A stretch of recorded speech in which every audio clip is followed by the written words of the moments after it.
Onda perros. Va. Yeah.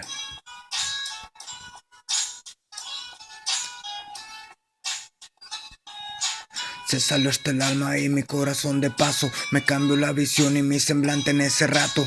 Hijo, me llegaste en el momento de inmediato, pero no me lo esperaba y despertó si soy el novato. Mi corazón por ti yo me lo saco, y al que quiera hacerte daño, neta que Simón lo daño.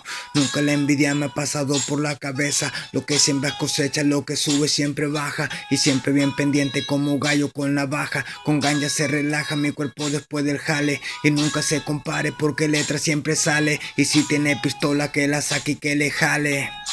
Seguir escribiendo mientras piensen que estoy loco. Y no es por la fama ni el dinero, pero poco a poco se va esfumando el ansia, mientras el mundo allá afuera explotando por su arrogancia. Miré desde mi infancia en la apariencia de mi hijo y formó una familia, eso mi padre me dijo, mientras compró el capricho de la estrella del oriente. Y si no has sido de barrio no sabes lo que se siente.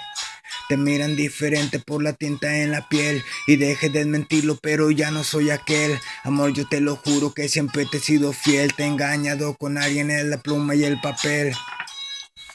Me mantengo despierto, más calmado, siendo astuto, mientras que dejé la escuela y muchos dicen que por bruto. Con ellos ni me junto, no me importa su criterio. Y hablando de las cosas me las tomo muy en serio. Imaginé el imperio, despierto pero soñando. Dejé de estar viviendo, dejé de estar... Tengo tantos cartuchos, sentimientos encontrados, impregnados en papel cuando los versos se encontraron. Han difamado y hasta hablado a mis espaldas. Confiar en el amor ya no se puede, estamos tablas. No sé si me habla, no me habla mi cabeza, que busca la señal y al corazón ni le interesa. He tenido paciencia pero la calma se agota. Ella sigue corriendo pero a mí más se me nota. Ella sigue corriendo pero a mí más se me nota. Ya sigue corriendo pero a mí más se me nota.